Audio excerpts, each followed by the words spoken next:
It's time for Show Me the Franchise. With Thomas and Frederick. With Thomas and Frederick. It's time for Show Me the Franchise. With Thomas and Frederick. With Thomas and Frederick. Welcome to Show Me the Franchise, the podcast that talks about franchises of all shapes, sizes, backgrounds, genres, and types. I am one of your hosts, Tom Stadler, here as usual with my hard-rocking companion, the most glorious flowing hair in all the land, Mr. Fred Dakin. How's everyone doing out there in the crowd? Woo! All right. Come on. That was me trying to do like a who? Whoa. Where did that come from? We got groupies outside for It's about time. Yeah, right? Yeah. Had to get a Patreon going. We had to get a Patreon going because we had so much following. That's right. You can find us on a Patreon now if you haven't even looked at that yet. But we're here today on the main feed again, talking about a topic that means a lot to some of us, maybe not as much to others. Old time music at this point. It's old timey. I'm like, this is 40 years old now, isn't it? Yep. That's crazy. We are talking about hair metal. Fred, how you feel about hair metal? I like it. You know, I don't know much about it. It's not like something where like, let me tell you about a bunch of different hair metal bands. But when I'm in my car or I'm out and I hear a hair metal song, that bass drum's going, that guitar lick is licking. I'm having a good time. I'm always down for hair metal. Yeah, I kind of feel the same way. I'm a little bit of a dad in spirit, and I think you guys know that about me, and I'm looking at both of you, and I'm going to introduce our guest here again because coming back to help us complete this metal trilogy is the one and only Josh Randall. Josh, welcome back to the show. Hey, thank you for having me. Happy to be back. I'm glad that you could make it back, and I'm sure you were just excited to come here and talk about hair metal, right? I'm always excited to talk about metal music, but I'll be honest, hair metal is not exactly the genre that I am a passionate fan of, but I do have some guilty pleasures here. All right. Well, I think, is it safe to say that most people have a guilty pleasure from the hair metal era, right? I would think so. I mean, definitely guilty pleasure. Is that a reference? Yeah. I mean, I've always thought of hair metal as like sex metal. So Oh, I see. We're talking the literal, like, hey, let's not sex shame Josh, though. Sex is empowering. And honestly, I think that is something interesting about hair metal is that it is sort of empowering. These guys are out there, and it's not all just guys. We have a couple females we'll be talking about today, but there are people who are out here really like letting their bodies show, and they spent a lot of time on their hair.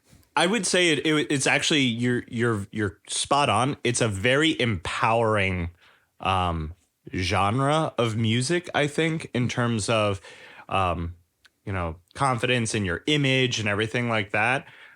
It was also a very, very like open, supportive era of style and fashion as well. Yeah, I do often think about, with regard to hair metal, the old Chappelle Show sketch where, like, the Dee Snider. Well, not Dee Snider was on Chappelle's Show? In a sketch, yeah. Really? Yeah, I think it was the one with Paul Mooney. No, it was they were interviewing people on the streets, and they interviewed Dee Snider at some point. I think it had to do with Paul Mooney. Oh, that makes a lot of sense.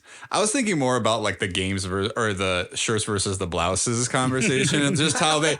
I mean, and look, it's a little like it doesn't age well, but it was just this idea that like men dressed a little more effeminate in the 80s, especially in hair metal. And like, I mean, there's like eyeshadow going on. It's a lot of teased out hair, which I think it's like kind of coming back. And I think there's a lot of people who are just sort of like, I just like doing this and it's great.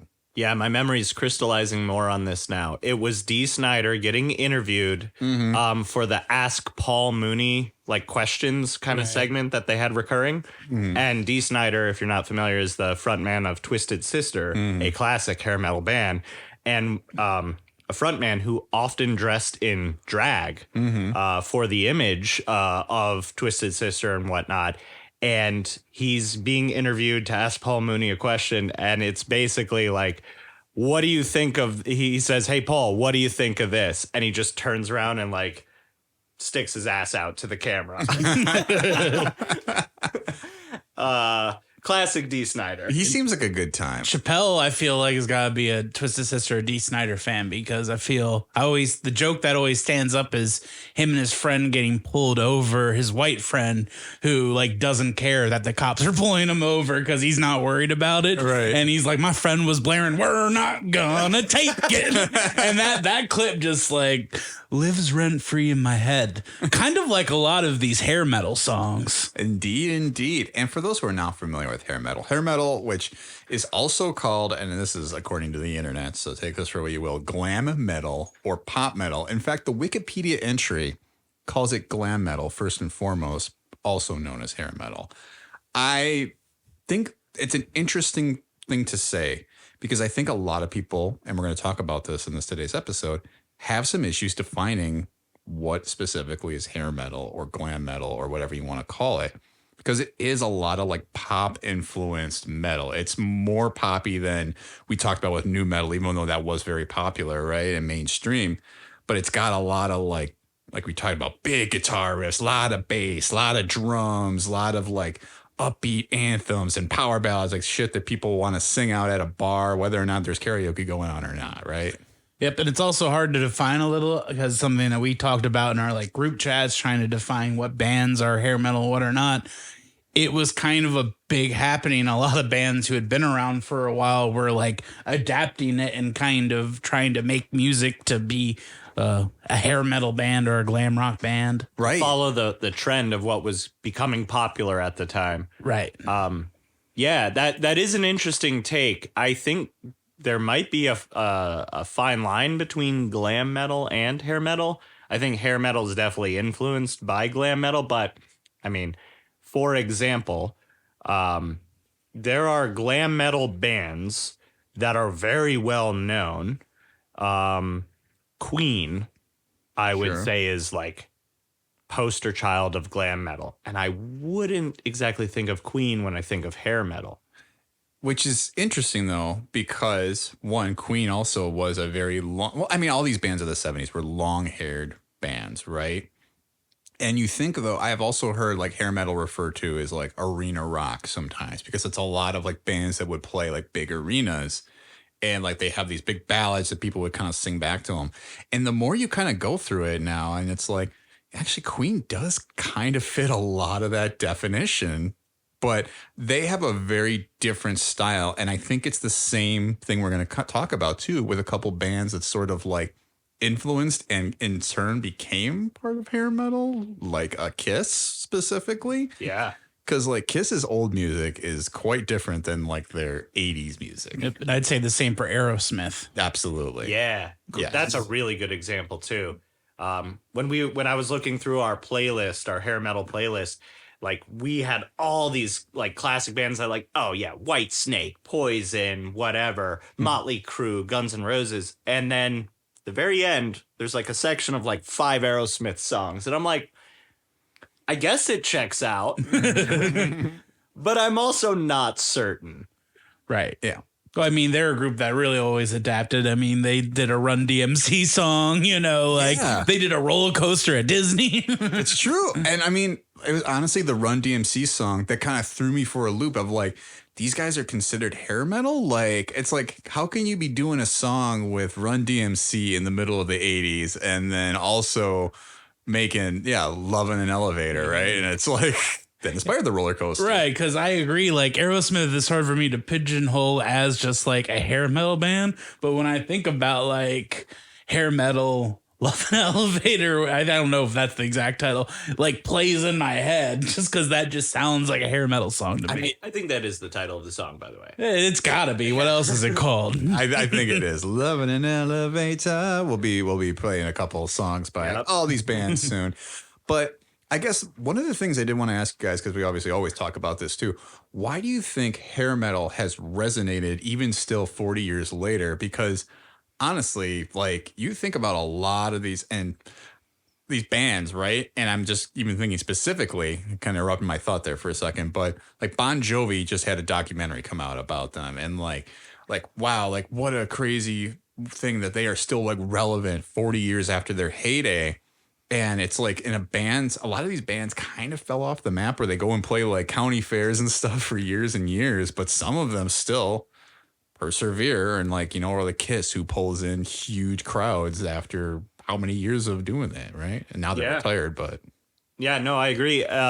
Especially because some of them have persevered without ever really evolving from that style of hair metal that they became famous at their peak, and they kind of just ride that legacy like a Kiss. But then you've got a Bon Jovi who had kind of like two different lives, because Bon Jovi of the late 90s, early aughts is not hair metal. No, not at all. And depending on what version of Bon Jovi you grew up with, your brain might kind of like have a reset moment when you realize, oh yeah, early Bon Jovi is completely hair metal. Yeah. Yeah, throw in Bad Medicine, and I feel you get a little taste of like a Bon Jovi hair metal flavor. Right. But yeah, it's funny you brought that up, because I was like, which of these guys were still like around, like when I'm listening to the radio when I'm a little kid, and it was Bon Jovi still coming out. It's My Life. Right, which was everywhere. And I guess his kind of style you would call maybe like similar to like a U2, which would have been like that last phase was like arena rock, just right. Yep. Yeah. I mean, again, there's that term that kind of gets blended in, arena rock. It's stuff like you can fill an arena, you can fill a big stadium or something like that. I like to think this is an arena podcast. It is. Oh, for sure. Or the Sphere, at least. The Sphere, like the movie? Let's not go on a tangent. The Vegas Sphere. Yeah. Oh, the Vegas Sphere. You sit in there, you got the whole room is just a screen, and it's like a ball. I mean, we don't have really video. excited to talk about Dustin Hoffman and Hilary Swank for a moment, or Sharon Stone, whoever it was. Oh, God. No, not the movie, The Sphere. But yeah, I mean, it's this is a very podcast that's like very like arena, big moments, big things. I mean, we just kind of love what we do. And I mean, people they loved hair metal at the time. I think, as you guys said, people will find a song and they're like, that's my shit. That's my shit right there. And it's just like when that comes on, you get people yelling. Weirdly, the song I keep thinking about is like Journey, but I don't think Journey's hair metal. Like, That's a tough one. We talked about this one when we made the playlist. I was like, that's arena rock. And I think that's another band that's kind of like Queen, of like long hair, 1979, sort of. They might be considered glam. Starting to get into that. Should we say what you think is a good definition for a hair metal song? Okay. Just because I think that'd be good to say at the top so people can think about it. All right. In my mind, the ultimate like hair metal song, like a hair metal song that you already like can recognize immediately, is Here I Go Again by Whitesnake. And you guys want to hear it? Sure. Absolutely. Here I go again on my own, going down the only road I've ever known. Like a drifter, I was born to walk alone, and I've made up my mind. I ain't wasting no more time. Do you know what year that song came out? I don't off the top of my head. Do you want me to look it up? I'll Google it. Okay. For me, that song really hits for me because it makes me think of the film Old School. Yes, absolutely. 1982. Ooh. Early. The reason I'm asking, Yeah. and I was thinking about this earlier today, listening to the playlist, and I actually got to an Aerosmith song, and I noticed the guitar riff in the opening part of the Aerosmith song sounded really similar to two different songs that I had listened to earlier on the playlist. And then here I'm hearing it again. There's a similar guitar riff, and they're so close. And I don't know if it's just like the cadence, the notes, what. I'm not a musician.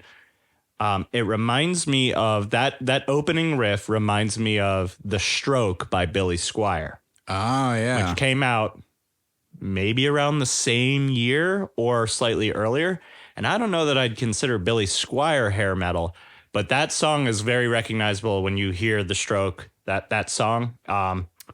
I probably first heard it as a kid in the movie Billy Madison, Yeah, same. where Adam Sandler's driving his Pontiac Firebird to the high school.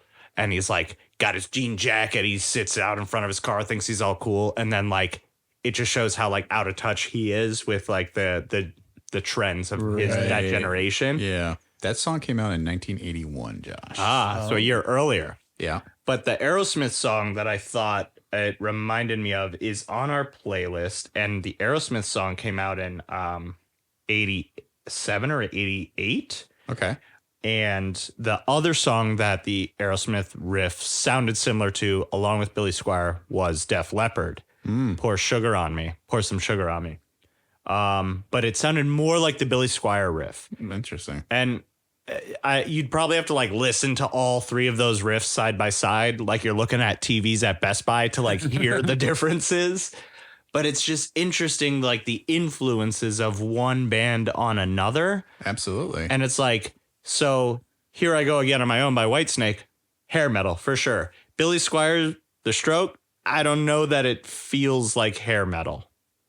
And maybe it does to you, but it doesn't to me. I wouldn't qualify or I wouldn't categorize Billy Squier as hair metal. But it's a good song. I like Yeah, very good song. So like that's what we got to key in on is like what is it that makes a certain band or a certain song hair metal versus the others that are from the same era that are very adjacent. Well, let's talk a little bit about some of the origins, quote unquote, of hair metal, right? Because they say that like the early glam metal, hair metal era evolved directly from the glam rock movement of the 1970s. So it's like bands like, and I think if you talk about glam rock, what's the first band or rather person you think of? I was gonna say Styx. I mean, yeah, That's just a glam rock band, I think. I would think they are, but there's like one person specifically. It's an individual. If you hear glam and I say, you guys can be like, yes, of course. Is it Billy Idol? Not Billy Idol. We're talking 70s, not 80s. Oh, damn. Oh, 70s. Again, I'm going back to Queen. Well, I mean, you're all right. This is not, none of these are wrong answers, but I'm thinking like the one person specifically, David Bowie. Right? Oh, yeah. No, Bowie, 100%. Yeah. I mean, it's Bowie, Freddie Mercury. Yeah. But like, yeah, just think about the looks like of David Bowie. He did a lot of like heavy makeup, a lot of like hair, like styles. He would tease out his hair, especially him in Labyrinth, right? He looks like he's the head of a hair metal band. Like, oh, or the lead 1,000%. singer. Yeah. Yeah. Like and when you hear that, you're like, oh, of course. But it's not just David Bowie, though, right? Because it's all these bands you mentioned. It's Queen. It's Styx. And then Billy Idol. I think kind of it goes more for a punk feel than Billy. I had to look this up. I had to see what did Wikipedia consider Billy Idol's genre? Because when we were discussing what is hair metal or not, I was like, well, Billy Idol, like to me, is like huge in the 80s and it's got that like big showmanship of hair metal. But there is a different vibe. Billy Idol didn't have literally like the big long hair and all that. He had more like a vampire. Vampire and black leather studded jacket and like, leather like gloves on, like looked like he was ready for a street fight or something. And so that was what kind of like punk mixed with apparently, according to Wikipedia, glam metal. Right. Or pop metal. I mean, I think that's exactly what they're saying here is like you take a heavy metal feel, something like maybe like a Black Sabbath, right? Sort of like that tone, or like Rainbow, right? Like those like late 70s that kind of like hit the guitar a little bit harder, right? And it's like, but then you mix it with more theatrical. And the two bands that they mentioned that played a huge influence on this era, and they're two bands that I think a lot of people qualify as hair metal are Alice Cooper and Kiss, right? It's like a lot of big theatrics, a lot of like big show investment, big hair, lots of makeup, lots of things going on, fireworks, right? Oh, absolutely. Or pyrotechnics, I suppose. Maybe not fireworks. But you think about that, and it's like, I mean, yeah, these two bands kind of just sort of glided in there, even though their 70s stuff doesn't sound much like their 80s stuff. Right. Definitely not. By the way, quick appendix for this segment of the conversation. Sure. I had to find which Aerosmith song it was that I was thinking of earlier. Ragdoll by Aerosmith. The opening guitar riff in that with the drum beat. Listen to that. Then listen to The Stroke by Billy Squier. Listen to Here I Go Again by Whitesnake. And listen to Pour Some Sugar on Me by Def Leppard. And they're all so similar. Well, let's listen to a little bit of Ragdoll. I think that's fair.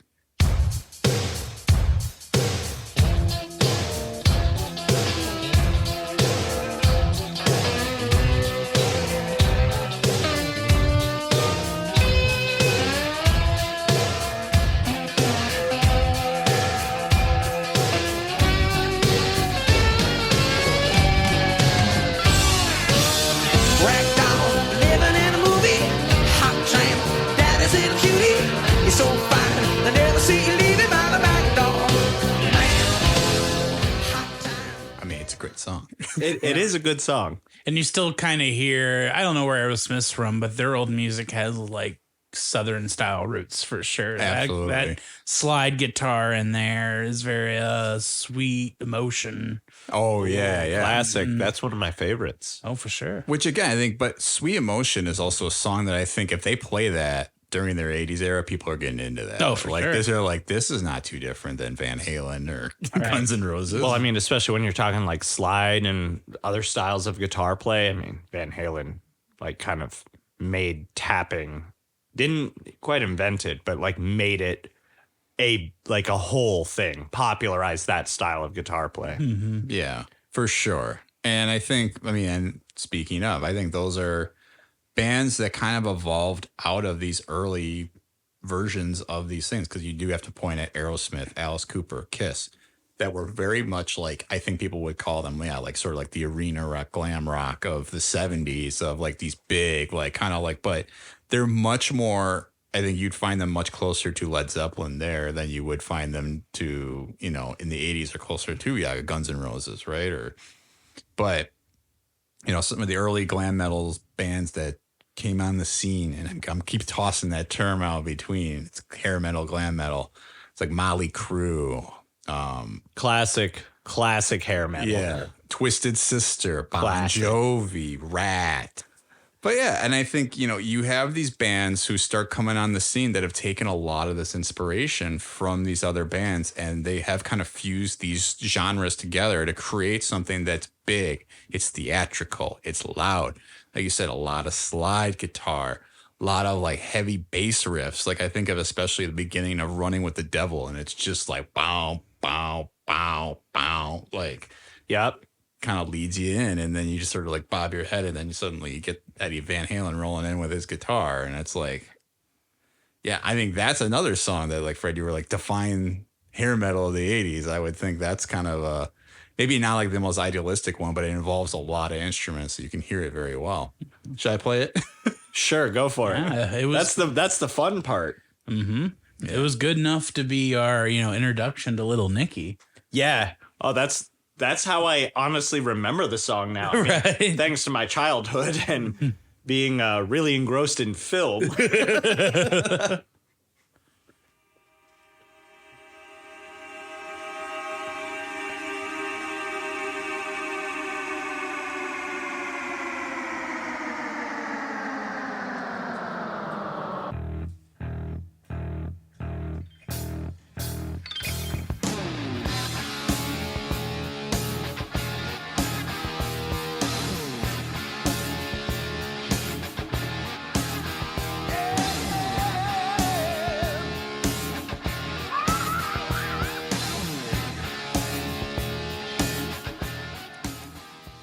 And I mean, yeah, Get in the flask. get in the flat. But I think you think about that though too, right? And you think about a song like that, and you got David Lee Roth, and I think his vocals. I mean, and this is where vocalists really start letting it rip. Oh yeah. Yeah. Yeah. There's also something else that I've been thinking about too with hair metal as a style, and possibly how it lends itself into that arena rock and the ballad concept. The tempo isn't so fast that the crowd can't keep up. Right. The bass, the bass and the drums that kind of keep the rhythm of the song kind of have the same cadence. And I had a friend who always used to tell me in college, my friend Trey, he always used to say 80s drum. And what he meant was that like every 80s popular 80s song, mostly hair metal, have like the same kind of like drum kick tempo to them. And that like they're kind of just, it's the same tempo, the same kind of like beat. And they're the backbone of like most hair metal songs. And they allow the guitars to shine because the drums aren't going super fast or anything. And they allow the vocals to have these choruses that are simple and memorable to where you don't know the song. If you're at a live show, you don't even know the song when it starts, but after the first chorus, you know the chorus and you can sing along to it every time it comes back up. Oh, yeah. I think that's absolutely true. It's definitely, yeah, you think about a lot of these things. And I was going back to the vocals, and the point I was going to make before even too is like we mentioned it, like Ronnie James Dio and like him bringing like that very like, you know, like holding those notes, and you hear so much of that in hair metal. Like you were talking about, like, would you necessarily like recognize a song until those vocals kick in and you're like, oh yeah, that's that. And like, I think even, I mean, the only band I think kind of breaks that trend outside of like an Aerosmith, where I feel like you recognize like the but that's again 70s, but is like Guns N' Roses, right? When you hear like the start of like Sweet Child of Mine or Welcome to the Jungle, and it's like it's still high notes. There's a lot of high notes in hair metal that when I sit there and think, could I sing along to it? I have to like falsetto myself if I ever attempted karaoke. Yeah, that's the hardest thing about singing along to these bands when you're in your car is they're hitting these notes. You got to turn that up because, you know, I can't compete. It's interesting, right? Like they sing a lot, mostly male front lead singers and whatnot, singing really high notes, and then also being very, to quote an Aerosmith song, "Dude looks like a lady." You know, that was also like the style back then. They all had big, long hair, and they dressed in like, you know, really tight leather clothing and like crazy wild outfits and whatnot. So for the time, like that was like cool. That was what was in. yeah, it's like heavy denim, heavy leather, heavy metal.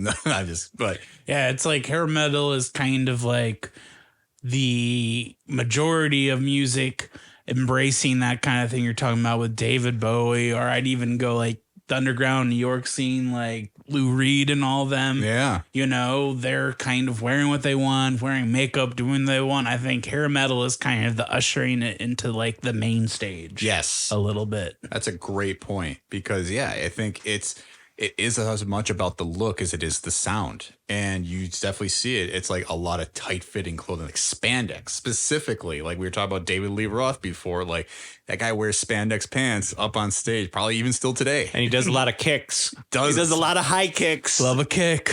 He's like the Chun-Li of metal. Yeah. Well, and these frontmen had so much energy too. Like he's jumping, in the air, like literally during the song "Jump." Like Cocaine's hell of a drug. So we're gonna quote the Chappelle Show again. Yeah, do it. are you? That was it. But it is. I mean, you think about it too. And then like Axl Rose specifically, you have somebody who is up there just like dancing, and he's getting the crowd going, and he is just constantly running up and down. And then he's still letting it just like completely belt out. And he's just, and he's got his bandana, right? That's his look. And everybody's got like their signature looks and their signature style. And then I think something that I did pin on, and we talked about Kiss before too. We talked about this off pod, but I think one of the things that really defined the Kiss hair metal era is they ditched the makeup, which is weird. You look at like an album cover from the 80s and you see Kiss without makeup, and they just look like a bunch of glam dudes. They got real nice hair, like nice tweezed eyebrows and plucked eyelashes, and it's just, or plucked eyebrows and teased out eyelashes. You don't pluck your eyelashes.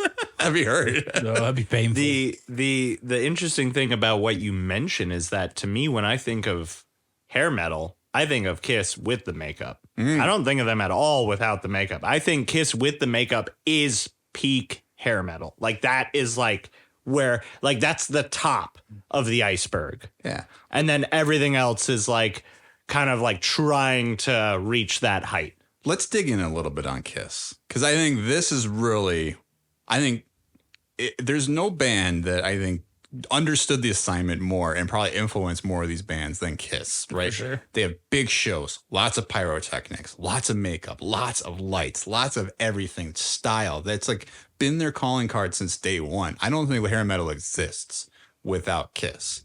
I mean, yes, Alice Cooper did a lot of his own stuff, and certainly Aerosmith did a lot of their stuff. I think they influenced kind of what that style would look like. But Kiss is like, they understood this is a performance people are coming to see. People want to see us live, not listen to our records at home necessarily. They understood the assignment. Yeah. Mm-hmm. I think that also Gene Simmons having a very business-like mindset based on like what he does after Kiss. He seems like he's probably, like marketing's a big part of probably what also made them successful. What differentiates them from everyone else. Right, and how to sell it. Yeah. They have a unique brand, like double down on that. Mm-hmm. And I just want you guys to hear the difference between, here's Kiss in this video from the 70s with the makeup on. Here's a song that they're playing.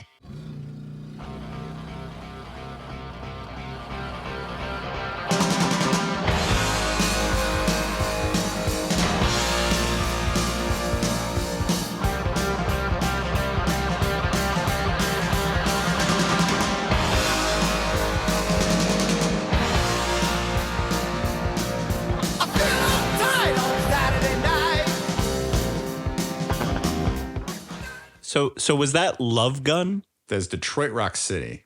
Oh, okay. I thought it was Love Gun. Now, yeah, so no, but Love Gun is kind of a similar thought, and it always makes me think of the movie Role Models. Yep. Yeah. Yep. I was just gonna say Love Gun. I called it sex metal earlier. Let's just call it what it is. Well, all their songs are about sex. They are. Their band is called Kiss.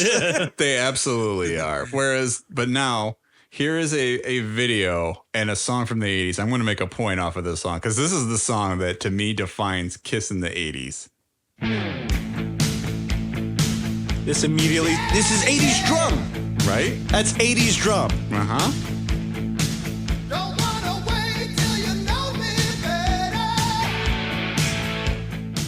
And then I'm going to try and show you guys the video while this is playing. Well, that's a hair metal video, 100%. Looks like some women cleaning cars. But look, Kiss is not wearing their typical black leather. They're wearing jeans, cut off shirts, leopard print boots. And then you get a chorus like this.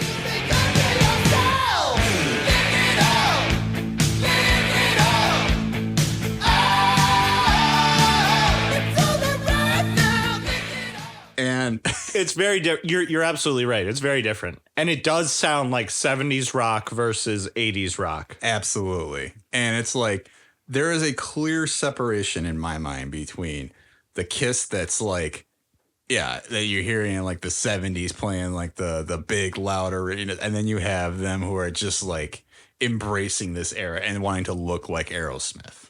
I'm just gonna every song we sample from here on out that we're calling, for sure a hair metal song from the 80s. Mm-hmm. I'm gonna point out 80s drum, and Good. You see if it sounds exactly the same to you. It's the same tempo, the same it's almost meant for you to just headbang to it at the right tempo. Mm-hmm. And Fred, I don't know if this is where you're gonna be for, but something I would also define a hair metal band or hair metal song is this a song that could be the backing track in a strip club both then and now? There you go. That's what I wanted. I've been waiting for this point. It is back to our point about this being very empowering, sexually charged music. Sex metal. Yeah. Sex sells, baby. Gene Simmons was all about the marketing and what sells. I'm noticing a connection here. It's all connected. Hell yeah. But you listen to a song like that, right? And you can just instantly imagine a dancer like coming out and like I'm calling back to somebody. I remember we were listening to the song last weekend and they're like, coming up to the stage, Candy. Wait, where were you last weekend? I'm not telling. I mean, okay. Like we've been dancing around, you know, like sampling some music, and it's all good. I'm just saying, quintessential hair metal, sex metal song, Def Leppard, Pour Some Sugar on Me. Let's hear a little sampling of some sugar. And like, tell me that this isn't the ultimate strip club song, but also the ultimate arena rock song. Right here. Step inside, walk this way, you and me, babe. Hey, hey!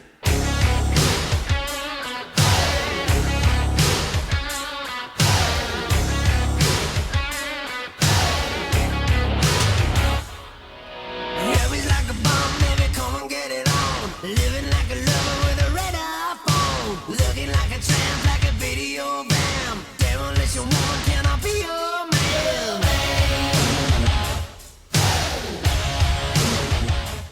Can I just read the top YouTube comment on here? At my wedding, this song played when I took the garters off my wife's leg.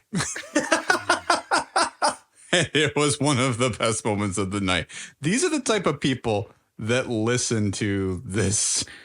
Pour Some Sugar on Me from the Coyote Ugly soundtrack. Ooh. Hey! I mean, some of the lyrics are like sticky sweet Yeah. and the like. I know all the lyrics. I just don't like have them fully memorized. Oh, but it's not hiding what it is at all. Like, these are non-subtle.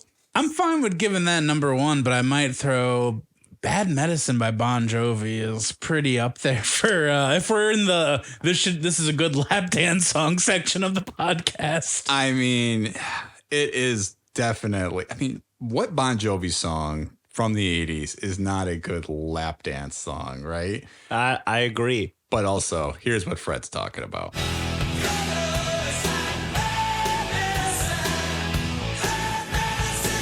80s drum?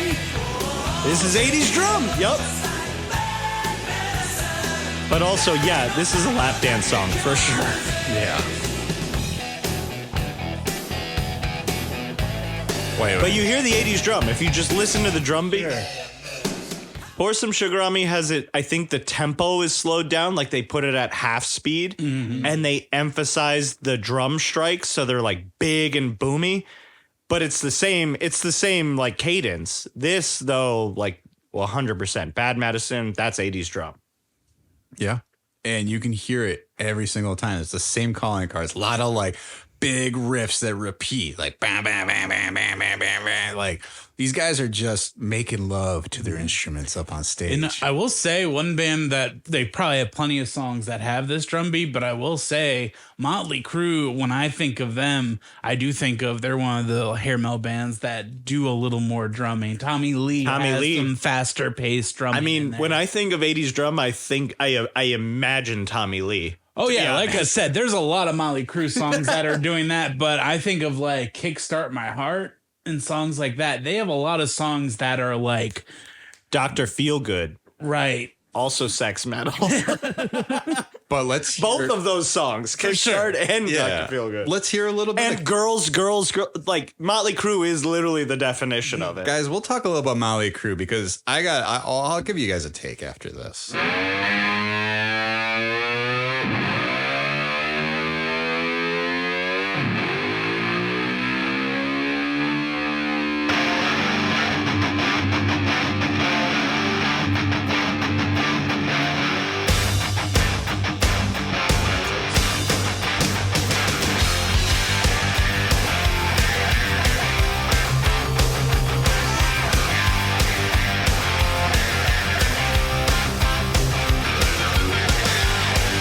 Josh, is there 80s drum here?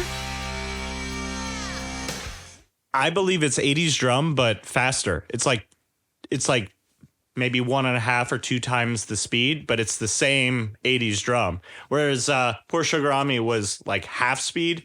I think Kickstart My Heart is twice the speed. But if you go to Dr. Feelgood, for example, it's 80s drum, like the perfect cadence, the perfect tempo. Tommy Lee is a very good drummer. He's been notorious as like one of the better drummers, probably from the 80s. That's not named Neil Peart, which is not a hair metal band. Rush, not hair metal, the original progressive rock, progressive metal band. There you go. The Goats. There's only 3 members. How do they do it? That's another time, another podcast. Yeah. The prog rock app. the Rush episode, all Rush all the time. Listen, I've had requests. I can't say that they haven't come up. But it is interesting because I think Motley Crue was an early like hair metal band because I don't think they quite like the hair metal isn't what it is without Motley Crue. I think they kind of defined the era in a way that I think Van Halen and Guns N' Roses ran because they walked. Yeah. They're also like they're showing the lifestyle, I feel like, based on watching The Dirt on Netflix and just like hearing about Motley Crue. I feel like there was news reports about them like really get into the lifestyle of like the hair metal band, hearing about all the shenanigans they were getting into. And I feel like they kind of give that like wild party boy vibe that I'm sure most of these hair metal bands like had, but they were kind of like, this is like enemy number one of that kind of behavior. Yeah. Did you watch that biopic on Netflix? I did. Me too. It's not very good, but it's worth watching. Like it's kind of, that's like my thing. Like if you like metal, you should watch it, but it's not good. Mm-hmm. I mean, that's how I define Motley Crue in general as a band. If you like metal, Motley Crue's not good, but it's worth listening to. Absolutely. And I think I'll make this statement. While I think like Bon Jovi, Van Halen, Guns N' Roses persevered as sort of like defining hair metal for the generations to come, I do think Motley Crue has argument for having the biggest peak of all of them. And that's hard to say because obviously Guns N' Roses and Van Halen were huge. And Kiss. But I mean, can you just even looking back and here's my personal experience I'll share with you guys. I saw Motley Crue when they reunited in 2005, and it was in Milwaukee. I went to the show. Was it Summerfest? It was not. It was at the former arena, the Bradley Center. Just them? Just them. No. Nobody opened? No opener. Interesting. Well, they have a big discography, I guess. They do. I mean, did they have an opener? They might have had like an opener. I think we missed them, but it was somebody not notable. But we saw them together, like, because it was like their first reunion in 20 years or whatever it was. And I took my buddy there, and the place was full to the brim. And I'd rarely seen an arena. I saw U2 there, and that wasn't even filled up. I don't know, because they had to close off a section. This was, every seat was filled.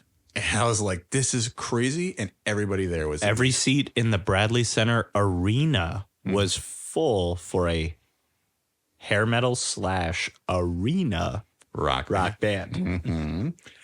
But man, we were outaged by probably about 15 years all around. That checks out. Absolutely. I was 18 at the time, and I am like, my buddy and I went, and I'm like, man, we're the youngest people here by at least a decade. Like, it's crazy. Was it good? It was enjoyable. There was that hesitation there. Let's talk a little about hair metal, guys. Let's talk a little about hair metal. Let's dig in. Let's get real for a second. Let's peel back the layers here. It's kind of like what I said. Like, Motley Crue's not good, but if you like metal and rock, it's worth listening to. I do think there are diminishing returns on hair metal once you get past like their 1 or 2 big songs for a few bands. 100%. Yeah. I mean, some of these hair metal bands are like one-hit wonder bands. Mm-hmm. And the rest of the discography is like not good. Hot garbage. Yeah, not good to hot garbage. There's a spectrum there. Like, you have Bon Jovi, you have Kiss, you have, Motley Crue, you have Van Halen, you have Guns N' Roses. I think they have deep catalogs. And I think probably Guns N' Roses has the argument for being the most inventive, potentially. Well, they also have like a almost perfect like first album too, I think. Yeah. Yeah, I think that's not something I've looked into. And I know I've talked about that in both the previous episodes for new metal and metalcore, is like what bands were like a one-hit wonder versus what bands had like really good full discographies of music in those genres. And hair metal, I think it's probably pretty rare to find a full album that slaps cover to cover. Mm-hmm. Like Van Halen definitely does, but what Van Halen does for sure. Van Halen is probably the one that fits the hair metal definition the most with the most bangers, I would say. Right. But what do Guns N' Roses, Van Halen, Motley Crue, all those bands have in common? They have almost bandanas. Well, yes, they have bandanas, big hair, but good guitars, good singers, very I don't know. good guitars, very good, like generational talent too. Axl Rose, David Lee Roth, even if Sammy Hagar is they're very good singers. Van Hagar. Van Hagar. We'll get to Van Hagar. Which I'm going to say, I don't know who did what in Van Halen. I know Van Halen is the guitarist, and I know there was 6 different singers. Rest in power.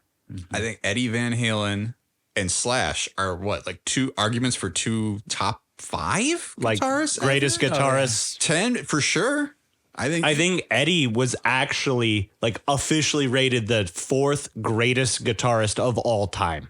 And okay, we got to play some more Van Halen because there is one specific song and it's not a super popular one, but it's usually it from the hair metal era? Because Van Halen has a deep discography. They do, but there's one. Because I told you before that we started recording. I got one that's like, ooh, it's like ooh. I mean, here's what I've got here for you guys. Something that is interesting is that Van Halen first really got going in 1978, and their first self-titled album had the song Eruption that led into a much popular one. And you guys got to hear this because you'll recognize what this leads into right afterward. And it's again a situation of after the opening comes, you'll recognize the chords.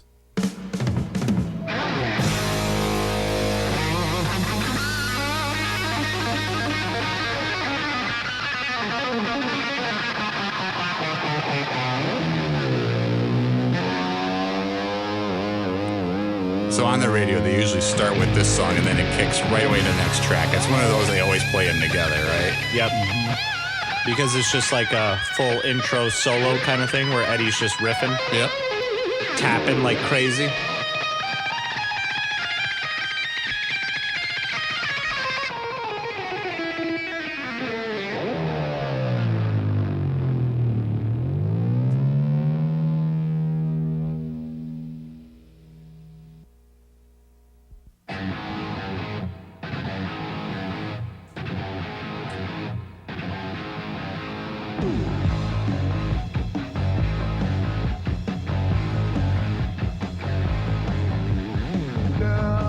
You really got me now. You got me so I don't know what I'm doing, yeah.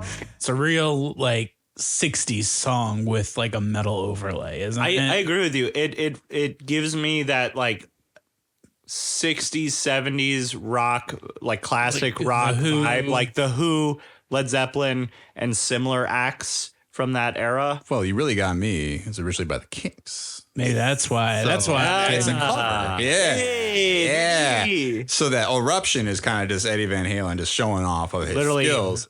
like Shredding. erupting like molten lava, like a volcano on Yeah. his guitar. And that song is double long. I only played, that was like the abridged version of his little opening before it gets to You Really Got Me.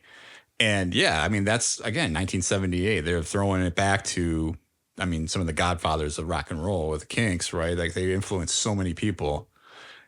Now that you mention it, my brain is like, yeah, you've heard all these versions of this song before. It's a great tune though. And I just think when you have generational talent in your band, you know, we talked about Tommy Lee as a drummer. We talked about, you know, even just like Kiss. I think they have, I mean, do they have one that's just a talented performer? Like is Gene Simmons one of the best bassists? I don't know. Kiss? I don't think Kiss has like a particularly of note strikingly talented artist. I think it's what Fred was talking about earlier with like, there is a brand, there is a style here that is evocative, powerful, and unlike anything anybody had seen. And they just doubled down on that. And it was like the full package. And I think there's a couple other bands that did that to a like lesser extent, where it's like they were strong bands, but nobody really knows them for any one individual talent on the band. Right. You know? And I think that's something that kind of defines hair metal. Why there are like various degrees of talent. You have like one band, like I've gone and seen some of these bands at Summerfest. Have you guys seen these bands? I know I just talked about Motley Crue. What about you guys? Who have you seen? I've seen Def Leppard live at Summerfest, open for Journey. I went to see Journey. This was 2018. Sure. I think. Maybe 2019. They were playing at the headliner, the AmFam Amphitheater one night. I have loved Journey since I was a kid. I wanted to go. I went by myself. Def Leppard was opening. And at that point in my life, I was like, I've heard of Def Leppard. I know Pour Some Sugar on Me. Like, that's the only song I knew by name by that band. And I didn't care. I left that show that night, just mind blown that Def Leppard in 2018 or 2019 played a better live show than Journey did. And I was like blown away. And I was like, whoa, maybe I've slept on. I know it's like another Motley Crue style band, but maybe I've slept on them. Yeah. They crushed it. Like, they were phenomenal live. And I know that's not the case for Motley Crue these days based on word of mouth. Yeah. Well, I mean, Journey's without their lead singer now. Steve Perry hasn't been with them since the Sure. And Perry was phenomenal. However, the singer that they got, I mean, there's a whole documentary on that, vocalizes like the same as Steve Perry. And I watched their Lollapalooza live like 2 years ago when they streamed it all on Hulu. Yeah. And he was great. Like the singer's phenomenal. That wasn't why the band was. Just the show, the presence, the energy live. Like, they didn't play poorly or anything like that. He wasn't a poor vocalist. He was phenomenal. He sounded just like Steve Perry, and apparently he was a karaoke singer in the Philippines. Oh, that's funny. They found him like on YouTube from karaoke videos on YouTube, and then like brought him in. Crazy thing. Check out the documentary. But like, they're just, their energy, their showmanship was not to the same level as Def Leppard. Like, live in 2018, like, Def Leppard felt like they hadn't lost a step at all. And is Def Leppard the band where the drummer has like an arm missing? Correct. Which that's just crazy to think about. I remember watching that in like a class at school. I think it was like a science class, and they were just talking about whatever, and that was like in a documentary we watched. Had an accident at some point, lost an arm, continued to play and rock on, and that's wild. Yeah, for sure. He has like a drum, like a floor setup that's like hitting all the beats for the other arm, which is and they are one of the handful of bands of this era that are British, and they're proud of it. They have like the Union Jack flag like on the drum set and everything. They don't sound British from like the vocalist, like he doesn't have an accent or anything, but there's a handful of artists who were like British of that era that kind of like were blending in with American rock. Man. But yeah, that I highly recommend. I don't know if they're still touring now in 2024, but man, it completely changed my perspective like on that band. I've heard Def Leppard puts on a great show. I seen Journey as well years and years ago when they had that karaoke singer. And I mean, he's good. I saw him at a county fair. It was fine. Like again, but they're not a hair metal band. I think the only other hair metal band that I don't even know if there is any other ones on this list. A lot of them were like close misses. Like Kiss came, and then I think I had to miss that show for some reason. Van Halen was going to reunite, come to Milwaukee. I remember my dad and I had it lined up. We were going to go see them with David Lee Roth back. Like the whole band was together.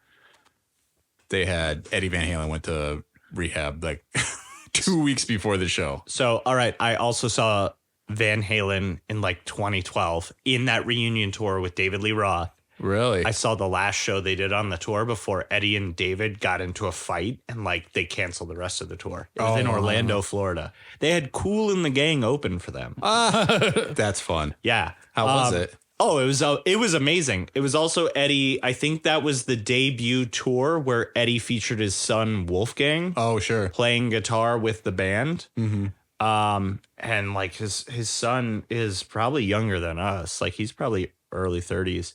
So he's like a teenager at the time playing with them and did great. They sounded great. They played all their hits great. David Lee Roth was still doing his kicks and everything. Like on stage, his vocals sounded good.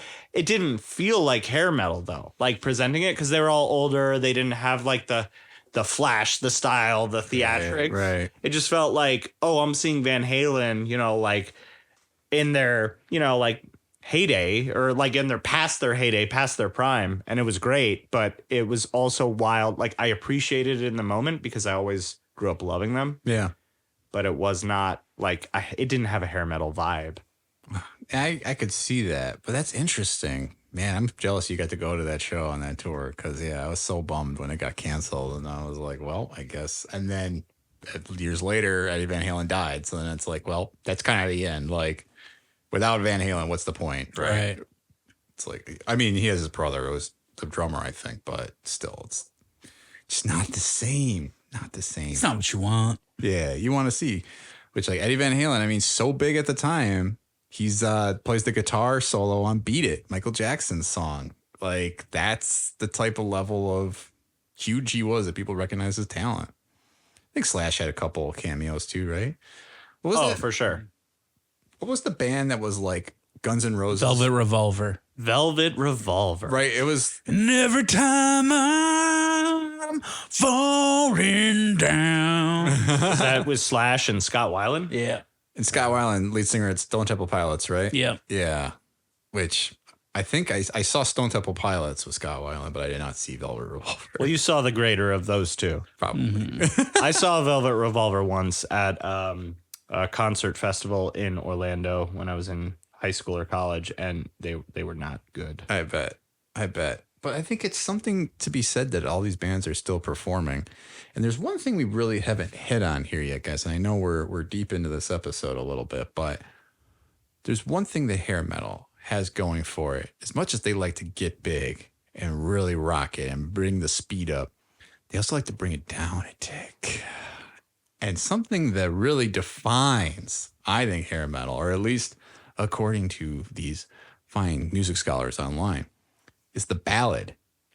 Ooh, the ballad. It's these hair metal ballads, kind of like Here I Go Again on My Own, right? But those certainly aren't the only ones. What are the ballads that you guys know? And this, I think, kind of defines a lot of these bands, right? I have one that I like to listen to a lot. It's probably the hair metal adjacent, depending how you want to see it, song I listen to the most, which is I love a little Skid Row, I Remember. Oh, and let's hear it. Yeah, let's hear it. I like hair metal songs, like ballads, where they'll work in some acoustic guitar into it, and then they'll come at you with the like traditional hair metal electric. So should we each do like our like favorite ballad of the hair metal ballads? I mean, we could do it. Why not? Yeah, let's do it. I think it is something that you do have these bands that are up there hard rock and they're jumping around, and then they'll bring it down for like one really big song where everybody can get in. Like, all right, I see everybody out there tonight, and I see you guys here, and you're loving it. We're gonna play this one because we know you love it. You're gonna sing it with us. Let's go. Is this the origination of pulling the lighter out for the song I feel so. in the concert? Maybe. You might have to argue with Led Zeppelin playing like Stairway or something like that. Yeah, that's true. But With that, I hope I have a Zippo lighter. That's going to hurt my thumb after a while. let's listen to some Skid Row.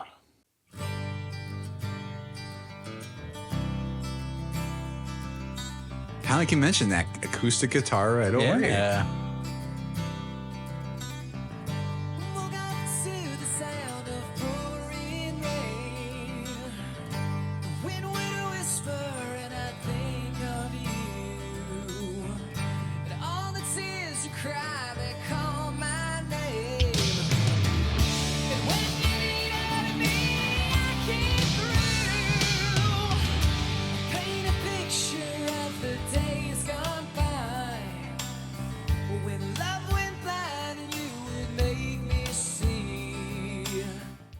it's just I love the little like tease of like the chorus. I know we didn't quite get there. Yeah, it's all good. It's all good to me. But it's just For me, you had the part which is like what makes the song great is just like that light acoustic and then the drums and the electric coming over and like especially if you're like in your car driving and just fills the vehicle with 80s metal and it just feels so great. yeah. It's I mean, Skid Row I think is such an interesting band because they're not the first band I think a lot of people mention with hair metal, but they are somebody that it's like, oh yeah, they got at least one really, really good song. And I think that's kind of a lot of these bands have made their bread and butter off like we're gonna get one to chart and get it on the radio. Right. Like I feel Skid Row is not someone I would seek out to see, but man, that's like a great 4:00 Summerfest show. Yeah, it is. You know? Yeah, it is. My buddy knows over here. Phil Josh is the king of the 4:00 Oh, you know it, Summerfest man. show. The only bands I care to see at Summerfest these days are playing 4 or 6 o'clock. Hell yeah.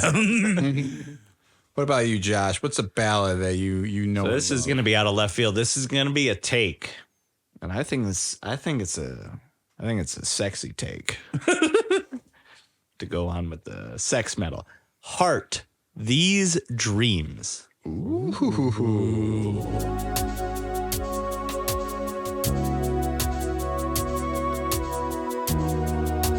Tommy, you had that queued up right away.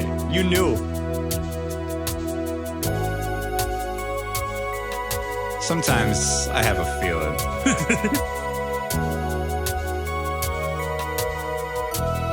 These 80s synth keyboards too. Hell yeah.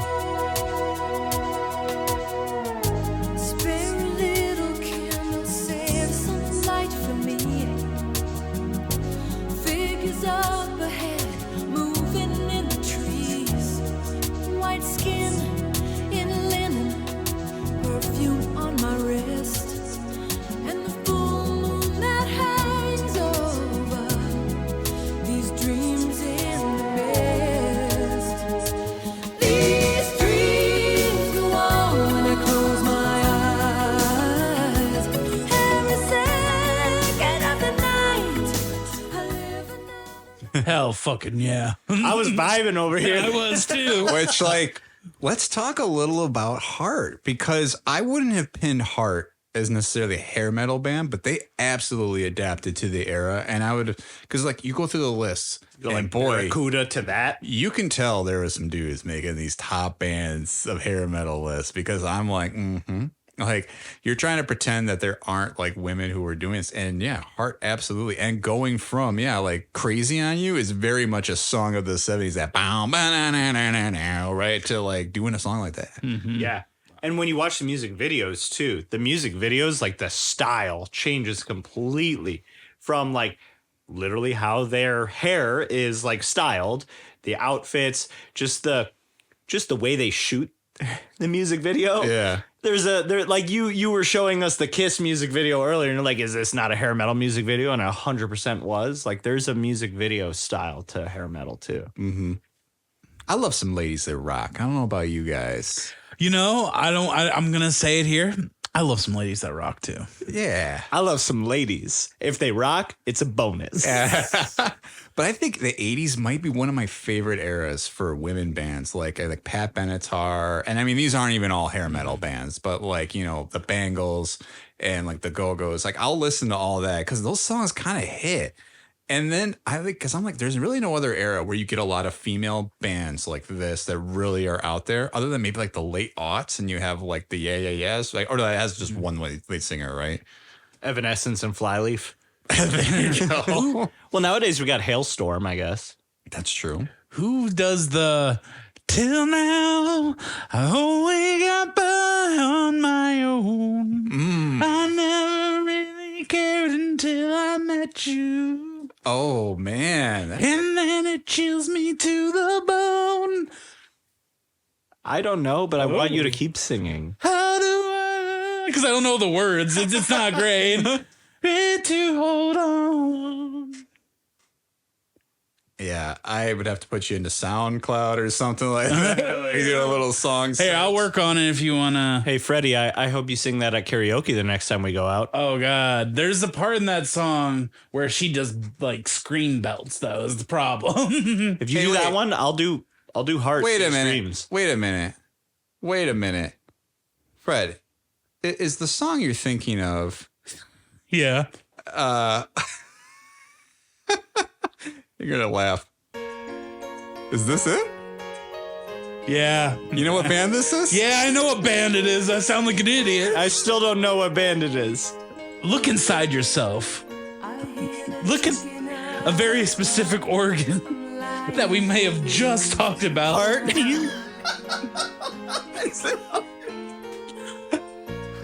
Yeah, we just talk about how we love ladies so much. We know all the different music. I'm going to just name the same band again.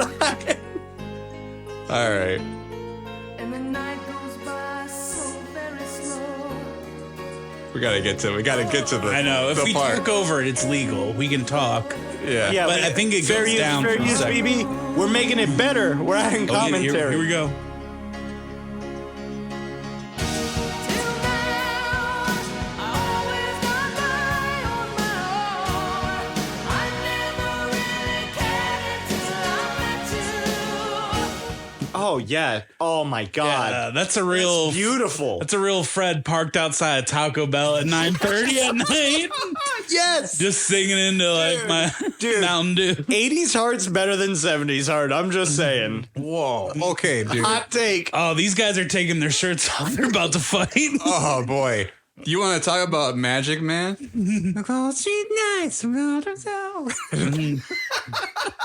You want to sing that one at karaoke? We'll each do a heart song at karaoke. You can do that one. Fred will do that one, and I'll do the other one. I can't hit the notes that they're hitting in Heart. That's the problem. Like, None of us can. That's why it'll be great. but it's got a hell of. I mean, Crazy on You's got one of the best riffs. It is interesting though to talk about the fact that you have a lot of men and people who identify as men very much dolling themselves up very effeminately in this era. And like, it's just interesting then, yeah, that women are so underrepresented then in this genre. Like Are there any others besides heart? I mean, Is Brandy Carlisle considered I don't know. And like, that's kind of the issue. I was even trying to look like I mean, women are underrepresented in probably most rock and roll. women are underrepresented in music in general. Let's just call it what it is. Like, I mean, maybe not in like pop music, but rock and roll. But, yeah. for sure. it's Like a you're shame. gonna like Taylor Swift, Beyonce, like some of the top artists in music of the last like 20 years. But rock and roll though, especially all women or predominantly women bands in rock and roll, very underrepresented. Yeah, tell me if you've heard of half of these bands, and maybe this is part of the problem, right? It's Vixen, Warlock, Cycle Sluts from Hell, which is a great name for a band. I don't know. That sounds more like one of those weird 80s like C grade like semi porno movies. Yeah. They list the Bengals as a hair metal band. I would argue against that. that's like 80s pop, I thought. Like Walk Like an Egyptian does not sing to me. That's not hair metal. That's not hair metal. That's like 90s, like I don't know, 90s. It's something. a great ass song, but it's not. It's not Almost the- like 90s new wave. I don't know. Yeah. Or like Eternal Flame, which is a great ballad on its own. Maybe that is. What do you guys think? What's the verdict here? Do I need to play Eternal Flame? That the is this burning in the eternal flame? Close your eyes. Give me your hand. Can you feel my heart beating? Do you understand? Do you feel the same? Or am I only dreaming? I'm just letting y'all cook right now. An eternal flame.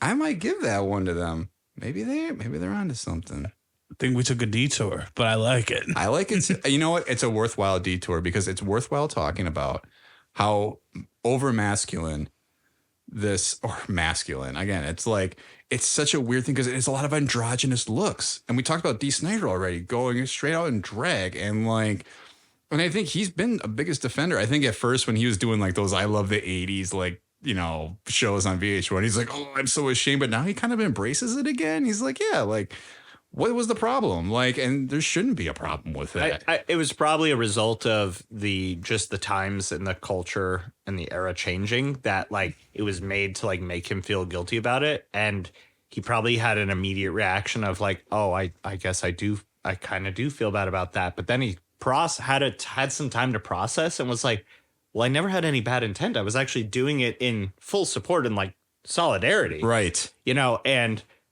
F all that, like I am going to stand my ground and say like this is in full support and solidarity of that, right, of that form of expression and people being who they want to be, right.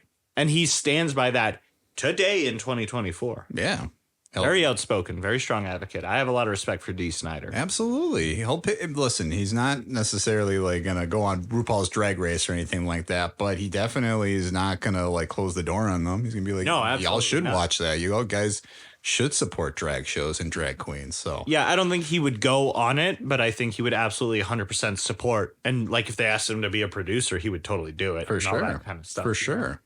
But it's just interesting that you do get that. But then you do get, I mean, like I said, you get Motley Crue singing "Girls, Girls, Girls." There's some misogynist shit in there. Yeah. My introduction to that song was the India in the Cupboard movie. Oh my god, that's in that movie. Yeah, they're like the kids are staying up late and the cowboy's watching it, and he's like, "This is disrespectful to women." John Wayne again. Why are they doing that? But before we get to our next segment, wait, guys. Tom, you never shared your favorite ballad. Oh, it's the perfect segue because I wanted to talk about a little more about a band that we didn't spend a lot of time on. I've name dropped them quite a few times already. But guys, Guns N' Roses is, I mean, one of the biggest hair metal bands. They are. They have they have multiple ballads. Arguably the best vocalist of the era. And I think that's something that like Axl can just hit all these ranges, and it's just, and like I said, they're one of the most inventive bands. They're one of the most just like innovative in terms of what they were doing. Their songs don't really sound like a lot of the other hair metal bands of the 80s. And I feel like, unfortunately, or fortunately, one of their best ballads is a cover, and I'm going to play a little bit for you. I was wondering which one you were going with. Yeah, they have a few. But of course, I'm talking about the song Knocking on Heaven's Door. Mama, take this badge from me. I love this rendition. I can't use it anymore. It's getting dark, too dark to see. I like that they overlaid Axl's vocals on the recorded track. Feels like I'm knocking on heaven's door. Knocking on heaven's door. Hey, hey, hey, hey, yeah. Knocking on heaven's door.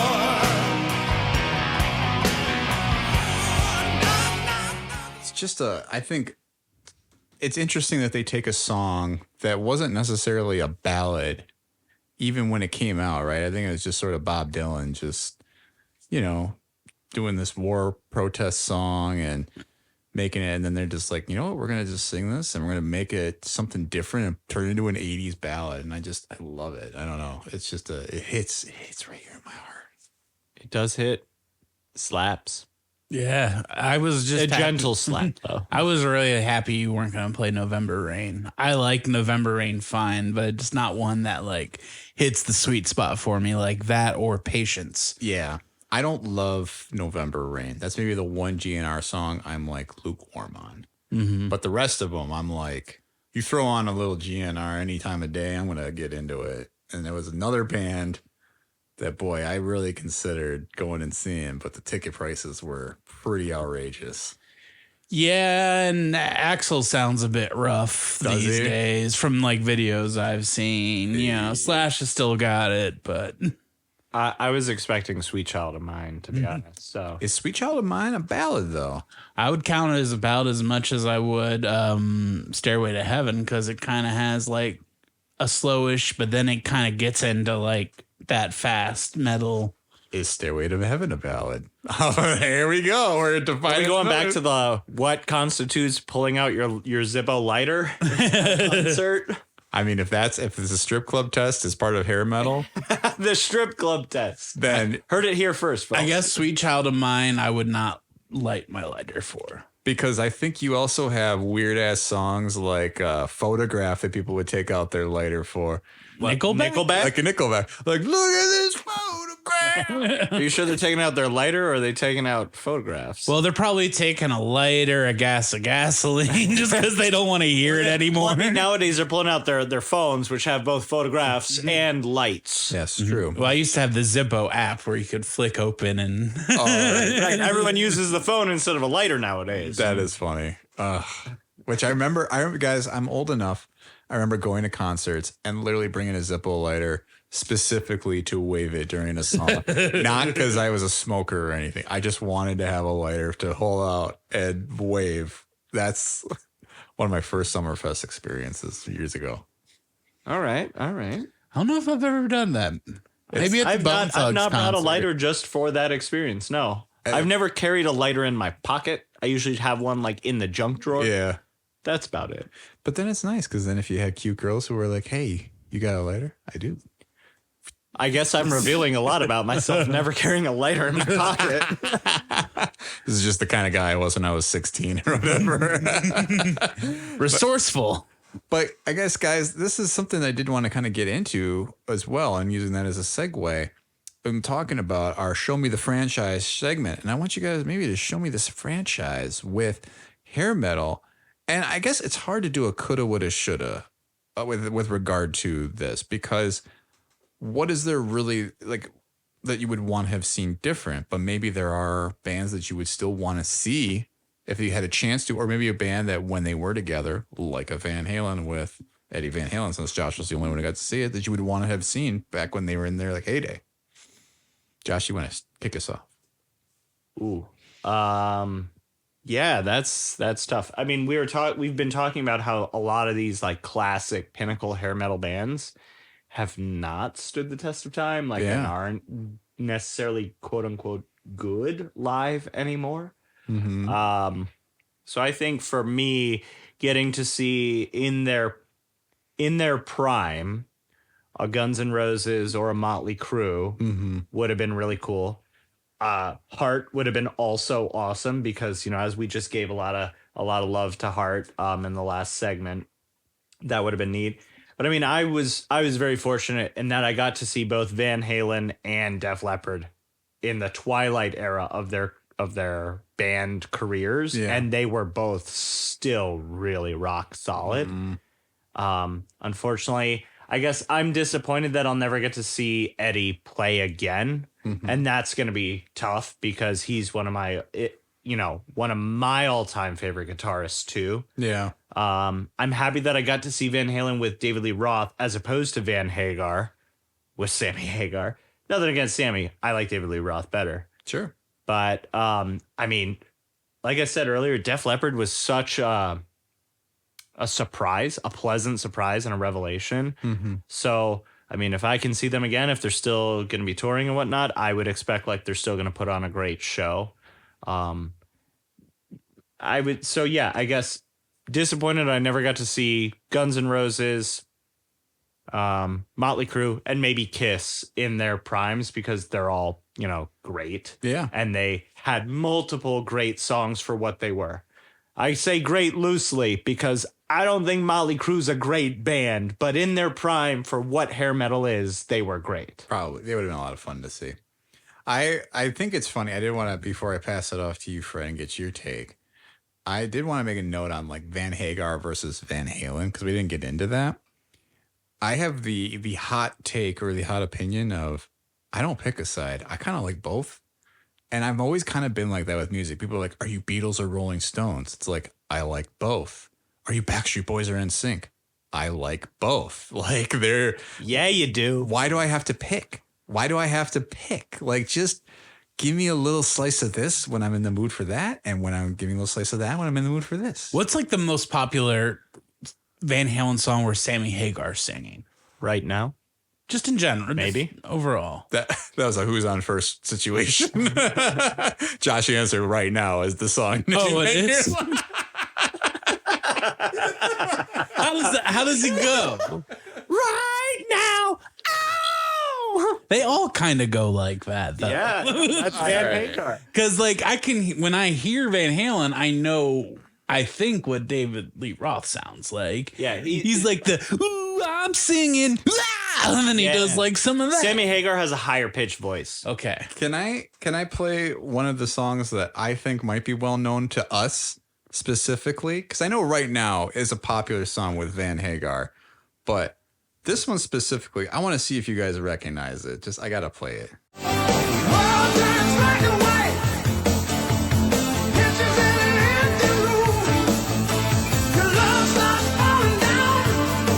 Then a change or two. Yeah, you reach for the golden ring. Reach for the sky. Baby, just spread your wings. And get higher and higher. Straight up we'll fly. So, like, good, but more one note, maybe. If you're Yeah. going to be super critical, I would say. Yes. Do you know what that's from? It's a movie. Oh, no, I just know it from being a song. That is the end credits song or the final song in Mighty Morphin Power Rangers movie. So I was like, What? After they defeat Ivan Ooze? yeah, dude. The soundtrack's kind of good. When they're like skydiving and stuff, they're playing Higher Ground by the Red Hot Chili Peppers. I gotta rewatch that. You need to look up the album. You don't need to watch it. It ages. No, I want to watch it. Watch it. It ages. The CGI in there ages. It does. I remember the CGI is Horrible. bad. I remember the last time I watched it. But I was in college. It was 2007. that was about the time I watched it too. And I think I even recognized that. I was like, wow, 10 years later, this is not aged well. And if your parents try to stop you, you throw it in their faces. Ah, what's that smell? Teenagers. We'll have Josh back on to cover the Mighty Morphin Power Rangers movie. That was clearly we do have a Power Rangers episode in us, but I just remember watching that and being so blown away by the soundtrack. There's a couple bangers in there outside of the Power Rangers theme, but yeah, I mean that's Van Hagar to me. I think of that song first and foremost. Right Now is also a great song. It's your tomorrow. But I like Sammy Hagar's range a little bit. It's just He's got a higher pitch than David Lee Roth. The interesting thing is, like, for the longest time, I always like had it wrong, and I don't know why. But I had this like in my head, Van Halen transition from like the insane guitar riffs to like the synth keyboard heavy dominated songs. Right. And I always like landmarked that with the milestone of David Lee Roth to Sammy Hagar. Yep. And that's wrong, because if I did that, then I assume that Jump, one of their biggest songs ever, is a Van Hagar song, and it's not. That's still David Lee Roth, but that's like the start of Van Halen going into the keyboard synths. it's kind of like Kiss with and without the makeup. Whoa, full circle. Hey, Fred, show me the franchise. What have you got for anything that you would want to have seen, or just a band you would have wanted to have seen? What do you think? So I will say this before I say a band. Show me the franchise would be, and I'm sure there was this, but it wasn't anything that was popular enough to like have me know it. Would be like a Traveling Wilburys-esque like super group. You know, get all the people who can still cook together. Which I'm looking at you. I'm sure there are. I mean, we talked about Velvet Revolver. But that's not a bunch of hair metal people getting together and it making was cross Right. genre, because it was Slash, hair metal guitarist, with Scott Weiland, grunge frontman, and it was a bad band. Right. I want. Okay, what about the cream of the crop getting together to do a throwback to 80s hair? All right. what did wasn't Tommy Lee a part of something? Well, he's part of Jane's Addiction, but that wasn't really a super band. No, I was thinking something else. Oh, it was the reality show Rockstar Supernova. Yeah. So let me challenge you guys with this. Build your super band from hair metal bands. So you got a vocalist, guitarist, bassist, drummer. I know I want Slash and I want David Lee Roth. Okay. And I'll take Tommy Lee on the drums. Oh. And then Gene Simmons on bass, but he only plays bass, which is just funny. I mean, I like it. Josh, you got an answer there? Eddie Van Halen on guitars, of like for sure. Yeah. Interesting. You know what? I'm gonna go with the drummer of Def Leppard, the dude with one there arm, you go. because I mean, kudos to that dude. Yeah. And that's awesome. That's unique. And then front man, this is tough. You know what? F it. I'm going with the lead singers of Heart. Oh. I don't even know their names, but we're gonna get the only notable hair metal female vocalists. If I think it's one or two of them, we're gonna get them in there. Upper and lower aorta. And then on bass, we're getting Geddy Lee from Rush, who can also do backing vocals. I thought we ruled Rush as a progressive rock They band are. I and think not a hair metal band, so you can't have them. What? Come on. And of course, the lead singers of Heart are Ann Wilson and Nancy Wilson, Thank you. but not to be confused with Wilson Phillips. That's a different band. Not Brian Wilson's kids. Or Wilson the volleyball. Yeah, not to be confused with that Yeah. either. We don't have volleyballs. That's a real Frankenstein's monster band that I just created. Yeah, I guess I like the way you guys went with both your bands. I don't think I could come up with anything unique other than I might sub in like Steven Tyler on lead singer. Oh, I thought you were going to say you'd want Axl Rose. I thought that would be. I mean, Axl would probably be my number one, but like just to be different, I feel like Steven Tyler would be a lot of fun. Like just because he's got that, I don't know, he's got that melodic just way he sings, and I don't know. And yeah, I think you guys hit it though. Who are you gonna pick at guitar? You know, Gene on bass. It sounds good. And I'd just reverberate if I could see it'd be Guns N' Roses or Van Halen. Like that's what I would choose to pick to see. Yeah, I think seeing Guns N' Roses would have been big. I still think I would have loved to seen Kiss. And you know what? Here's another one, and I don't know if he's touring at all anymore either. I would have loved to see Alice Cooper.